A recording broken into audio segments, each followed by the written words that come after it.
Welcome to Speak Up channel, your premier destination for immersing yourself in the world of language mastery through the magic of listening. Have you ever stopped to marvel at the incredible power of tuning into English conversations? Today, we're embarking on an exciting voyage to unlock the full potential of your language skills by embracing the art of listening. Join us as we dive headfirst into authentic dialogues and captivating talks, where every word serves as a stepping stone toward fluency. But here's the question. Just how much of the English language can you grasp when it's in action? Get ready to put your skills to the test and witness the remarkable progress you're capable of achieving. So get comfortable and prepare to be enthralled from beginning to end. Whether you're a seasoned learner or just starting out on your English journey, Speak Up channel is here to inspire, educate, and empower you as you navigate your way toward language mastery. Let's dive in together and embark on this exhilarating adventure.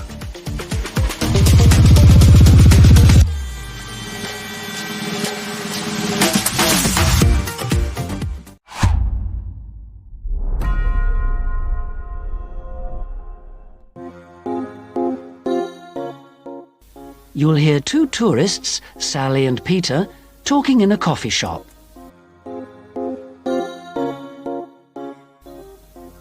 Oh, Peter, there you are.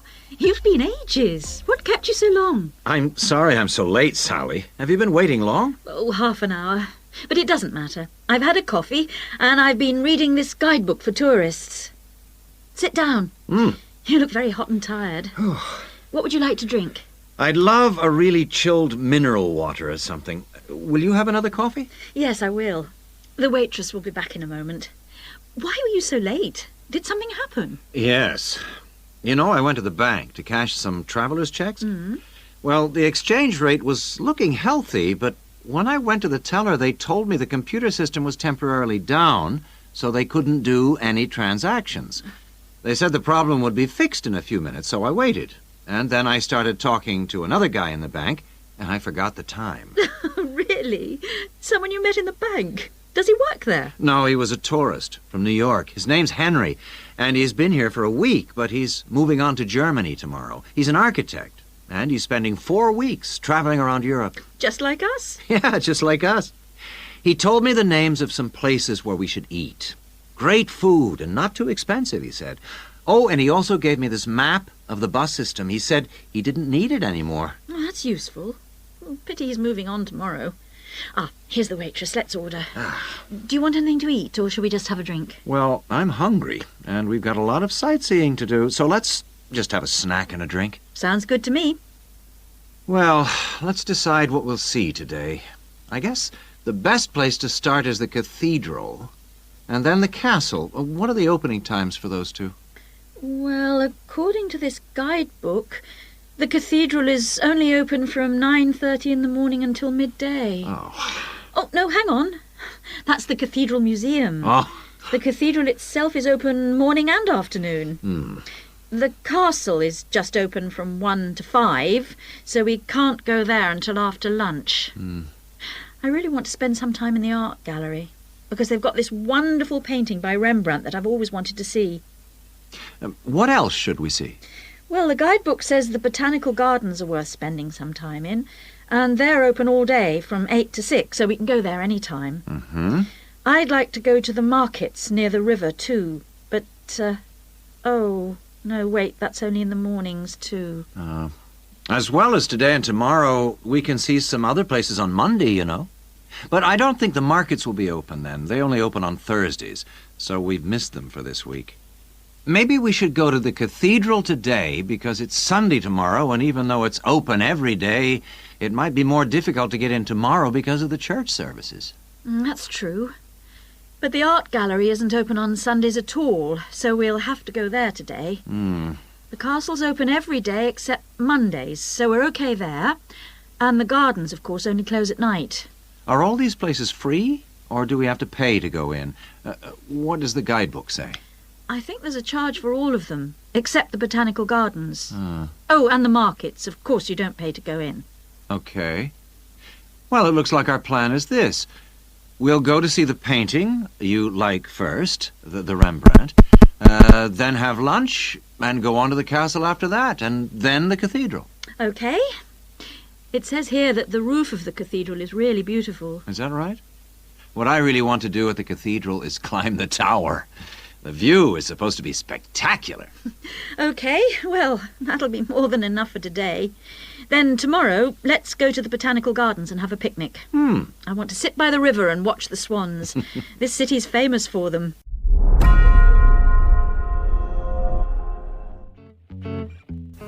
You'll hear part of a talk given by an international student counsellor speaking to a group of overseas students during their orientation week. So the counseling services we offer deal with any problems arising from your studies or in your life outside the university. Let's take academic counseling. If you're confused about subjects or how to combine them in your degree, then we can advise you and discuss the career you are aiming for so that you can see it all in context. We can also chase up your tutor if you're not getting proper feedback on how you are getting on in your subject. Besides help with academic problems, you may also need personal counseling. If you think you're already under stress, well, just wait till classes begin next week. You'll have to start adjusting to teaching and learning methods that may be unfamiliar to you, as well as the mounting pressure as the deadline for that first assignment creeps up on you. And, of course, you have to cope with all this without your usual social network. You know, the social contacts, family and friends you could normally rely on for help. All of this causes anxiety. Studying overseas can trigger a personal crisis. You may have left a lot of what you might call unfinished business back in your own country. Or you may have interrupted personal relationships or even sometimes have broken them off to come overseas. And so the student often feels lonely, unhappy, unmotivated, and unable to concentrate on studying. Or there may be other things bothering you. Our resident chaplain can offer you spiritual guidance if that's what you want. Or we can put you in touch with community groups that can provide you with social contacts and friendship. What about exam stress? It affects nearly everyone to some extent, but especially overseas students like yourselves. There may be a huge amount of family pressure on you to succeed. And if you fail a subject or drop out of a course because it's too difficult, then your self-esteem can suffer. But it's not the end of the world if you don't pass an exam. I had to resit first-year anthropology, so I can certainly offer you a sympathetic ear. Anyway, exam failure can lead to worrying changes in the way you normally behave. You may also be off your food, or you may have dietary problems because the local food is not to your liking and upsets you, and this can affect your health and studies. Glenda Roberts is our dietitian in the health service, and we can put you on to her. And we all have money problems, don't we? But remember, full-time students can get a low-interest loan of up to $600 to buy books and for similar study-related expenses. That's right. And you can get double that amount if you can't afford an item of equipment you need for your course, a musical instrument, for example. And it doesn't stop there. When you move into a flat, starting up expenses, including furniture for it, can be covered by a loan through the welfare service. See Jill Freeman for details. Can we help you? Well, last academic year, in spite of staff cuts, we counseled 240 international students for a total of 2,600 hours counseling. And finally, we won all but just one of the 12 appeals that we launched on behalf of students. Not too bad for an understaffed service, don't you think? That's all from me. Thank you.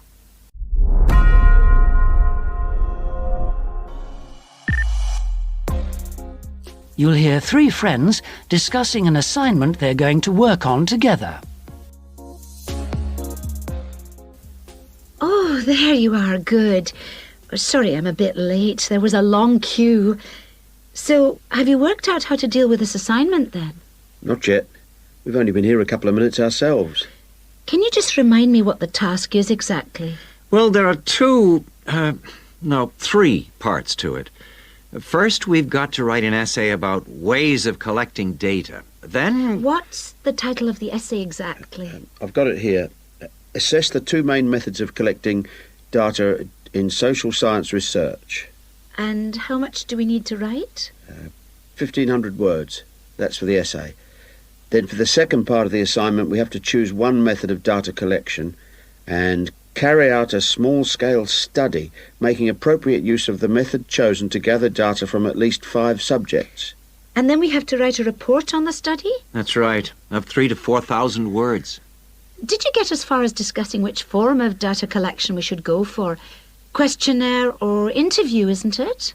Yeah, I think we should use a questionnaire. It'll be so much less time-consuming than organising interviews, I reckon. Once we've agreed on the wording of it, we only have to send it out and wait for the responses. Yes, I think it probably would be quicker.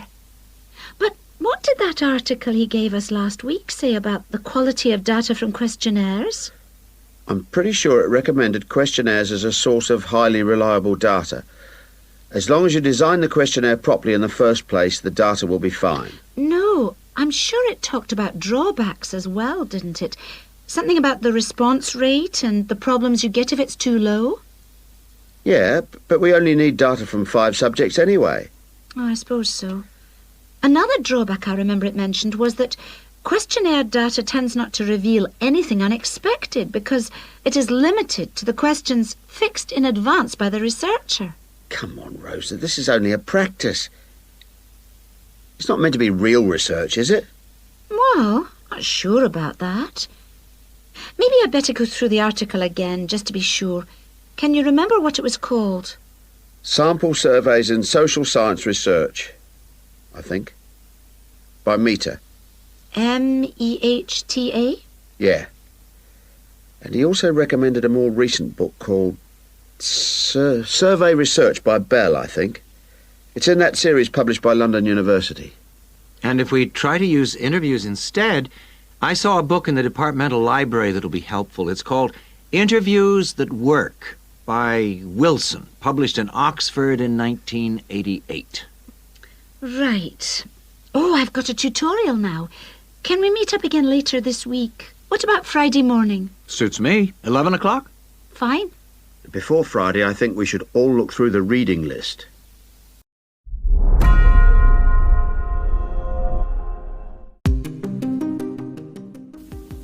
You'll hear the beginning of one lecture in a series of lectures about crime. So far in these lectures, we've been looking at crimes like robbery and murder, both from a historical viewpoint and also in contemporary society. And we've seen that the preoccupation in Western society with crime and with lawlessness is part of a long and continuous tradition, rather than something which is new and unique to modern society. But over the past 70 years or so, there has been a massive increase in one type of crime, which is what's known as corporate crime. Corporate crime is crime which, as the name suggests, is connected with companies, with business organizations. It includes illegal acts of either individuals or a group within the company. But what is important is that these acts are normally in accordance with the goals of the company. They're for the good of the company rather than the individual. It's been defined as, quote, crime which is committed for the corporate organization, the company, not against it, unquote. So crimes like theft by employees, things like embezzlement or fraud against one's actual employer are excluded according to this definition. The employees may be involved, but they're acting in the first place for the company.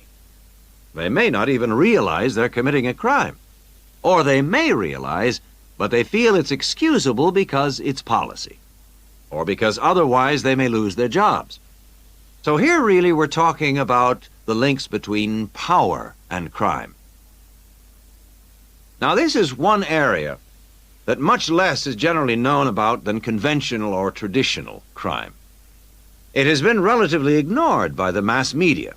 For example, it tends to be underreported in comparison with conventional crime in news broadcasts and in crime serials and films and so on. They very rarely deal with corporate crime. And it also tends to be ignored in academic circles. There's been far more research on conventional crime and far more data is available. There are several reasons for this lack of interest in corporate crime compared with other types of crime. It's often very complex, whereas with conventional crime, it's usually possible to follow what's going on without specialist knowledge. As well as this, whereas conventional crime usually has a lot of human interest, corporate crime often has much less. The third reason, and possibly the most significant one, is that very often the victims are unaware. They think their misfortune is an accident, or that it's the fault of no one in particular. They're unaware that they've been victims of a crime.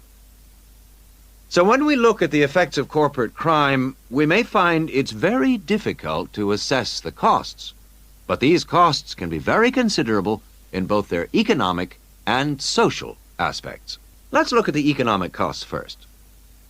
For example, if a company is producing fruit juice and it dilutes its product so that it's just a little below the concentration it should be, many millions of people may be paying a small amount extra for their carton of orange juice. Now, small amounts like this may seem insignificant for individual customers, too small to worry about. But for the company, this deception might result in massive illegal profit. However, all studies of corporate crime agree that the individuals are in fact deprived of far more money by such crime than they are by conventional crime like robbery and theft. In addition to this, we have to consider the social costs of corporate crime, and these are again very difficult to assess, but they are considerable. They're important because they can undermine the faith of the public in the business world, and also, more importantly, because the main group of people they affect are in fact not the richer sections of society, but the poorer. So here, companies are robbing the poor to benefit the rich. There are two more points to do with corporate crime that I'd like to illustrate with reference to a specific event which occurred several years ago. This was an explosion of a large oil tanker, which caused the loss of more than 50 lives of the crew. It was an explosion which never should have happened, and a subsequent inquiry laid the blame not on anyone who had actually been on the tanker at the time, but on the owners of the tanker.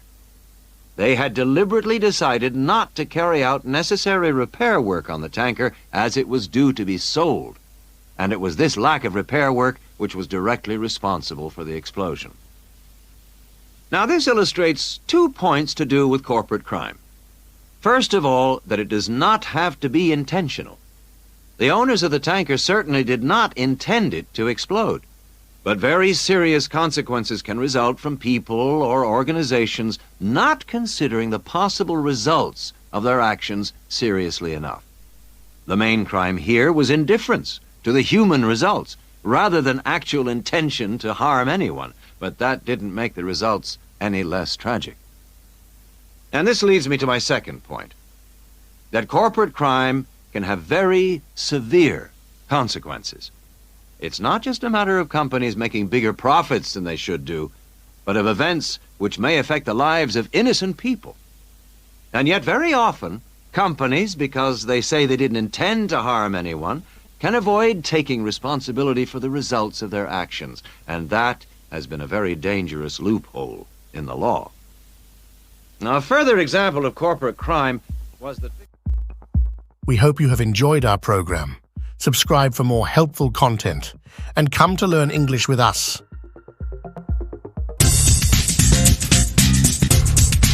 Speak up.